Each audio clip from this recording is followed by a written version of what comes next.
Okej, hajde t'i futemi direkt temës. Intuita. Çfarë është në të vërtetë? Një ndjenjë mistike, një dhuratë me cilën lindim, apo diçka krejt tjetër? Sot do të zbulojmë se si kjo ndjenjë e brendshme është në fakt një nga armët më të fuqishme, një mjet super i sofistikuar që ka truri jon. Të gjithë e kemi dëgjuar këtë, apo jo? Shqisa e 6. Tingëllon si diçka magjike, pothuajse e mbinatyrshme. Është ajo ndjesia, ajo përshpërima që të thotë se diçka nuk po shkon siç duhet, edhe kur mendja logjike nuk gjen asnjë, po asnjë arsye. Apo siç i themi ndryshe, një instinkt i brendshëm. Ai zëri i vogël që na udhëzon kur jemi në një udhkryq.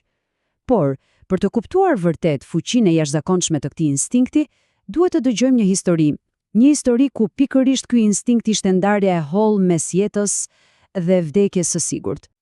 Pra, imagjinoni pak skenën. Kemi një komandant zjarrfiksish me përvojë. Ai dhe ekipi i tij thirren për një zjarr, dhe kur arrin, duket si diçka fare rutin. Një zjarr i vogël në kuzhinë. Një situatë që e kishin menaxhuar, le të themi, me qindra herë më parë. Asgjë për t'u shqetësuar, apo jo? Ekipi hyn brenda, fillon të hedh ujë mbi flak, ashtu siç e kërkon procedura, por ndodh diçka shumë e çuditshme. Uji nuk bën asnjë efekt. Zero. Përkundazi, sa më shumë ujë hidhnin, aq më shumë zjarri dukej se u kundërpërgjigjej, u vërsulej. Për komandantin, kjo ishte totalisht e pakuptimt. Dhe pikërisht aty, papritur, e pushton një ndjenjë e thellë, një alarm i brendshëm. Diçka ishte tmerrshëm gabim. Ai nuk dinte çfarë, nuk kishte asnjë arsye logjike, nuk shihte asnjë rrezik të qartë, por pa u menduar dy herë, bërtiti me sa fuqi kishte. Dilni të gjithë jashtë, tani. Ekipi, edhe pse hutuar, e ndoqi urdhrin pa hezitim. Dhe vetëm pak sekonda më vonë, ndodhi e pabesueshmja. E gjithë dyshemeja e dhomës ku ata sapo kishin qenë, u shemb. U zhduk në një ferr flakësh i shpërtheu nga poshtë. Siç doli, zjarri i vërtet nuk ishte fare në kuzhinë, ishte në bodrum, pikërisht poshtë këmbëve të tyre. Ai instinkt, ajo ndjenje pa shpjegueshme, sapo u kishte shpëtuar jetën të gjithëve. Pra, pyetja që lind natyrshëm është, çfarë ndodhi këtu? Ishte vërtet perceptim jashtëqisor siç këmbëngulte vet komandanti, apo ka diçka tjetër, diçka më shkencore? E po, psikologu Gary Klein, që e studioi këtë rast në detaje, kishte një shpjegim krejt tjetër, një shpjegim që e heq intuitën nga sfera e misterit dhe vendos fort në fushën e shkencës. Dhe ja ku është ideja kryesore, sipas Klein. Intuita nuk ka lidhje me magjin. Ajo është thjesht një proces i trurit, por një proces jashtëzakonisht i shpejt, që bazohet tërësisht te një gjë, përvoja. Ta themi më thjesht, intuita është njohja e modeleve. Mendojeni kështu, truri ynë është si një bibliotekë gjigante ku ruhen të gjitha përvojat tona. Kur përballemi me një situatë të re, intuita skanon me shpejtësi rrufe këtë bibliotekë, kërkon për ngjashmëri, për modele dhe na lajmëron brenda një fraksioni të sekondës nëse diçka përputhet, ose jo. Këtu e shohim fare qartë ndryshimin.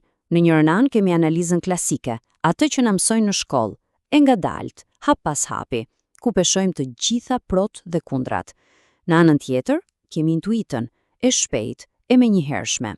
Ajo nuk ndalet të analizoj 10 opsione. Jo, ajo skanon situatën, e kap menjëherë modelin dhe thot, kjo është rruga.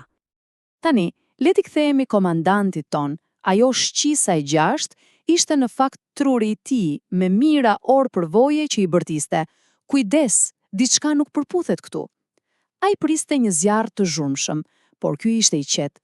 Priste një nxehtësi normale për kuzhinë, por kjo ishte përvëluese. Dhe priste që uji ta shuante, por uji nuk bënte asgjë.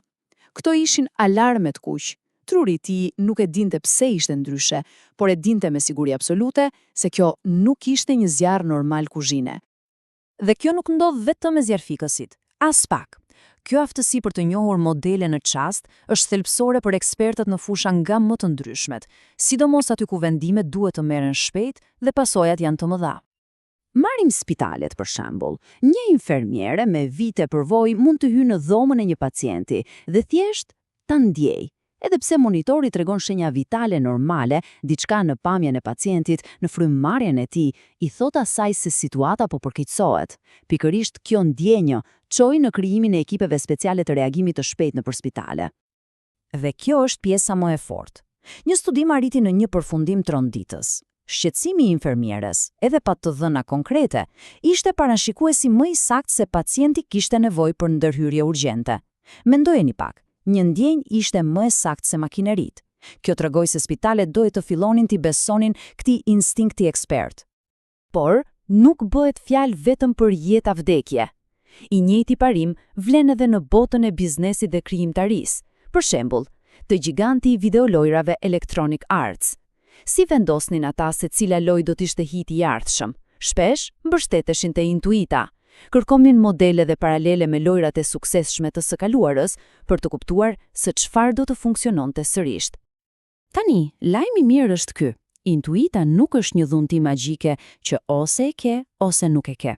As pak, ajo është një aftësi që ndërtohet, është rezultat direkt i përvojës, i praktikës së thellë në një fushë të caktuar.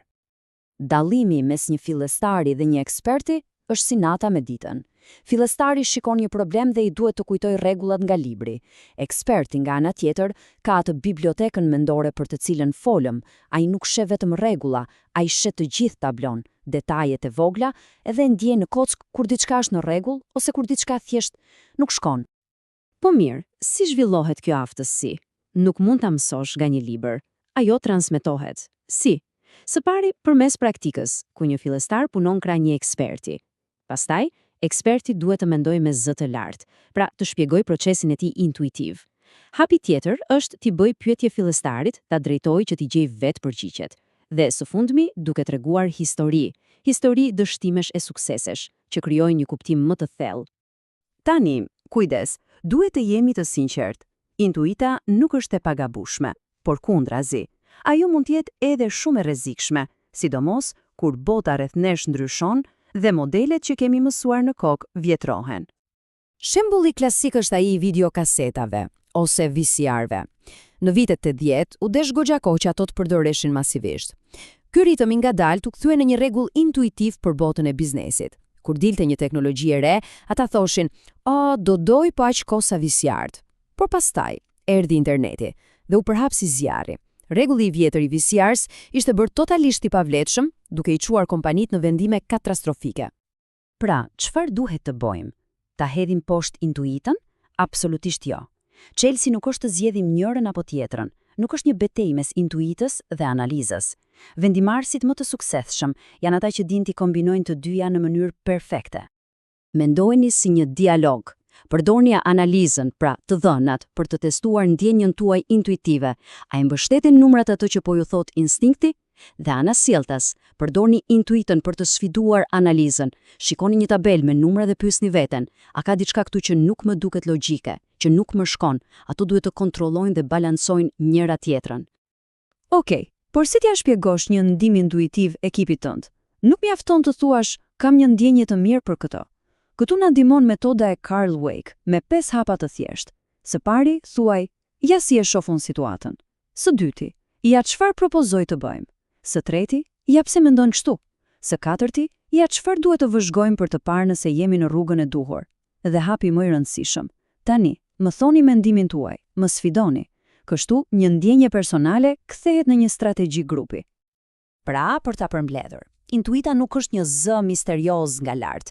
Ajo është distilimi i çdo ore praktike, çdo suksesi dhe çdo dështimi që kemi pasur. Është ekspertiza jonë që na flet në formën më të shpejtë të mundshme. Është arma jonë sekrete. Dhe pyetja e fundit që mbetet është, apo e dëgjojmë atë? Dhe apo bëjmë gjithçka që mundemi për ta stërvitur çdo ditë?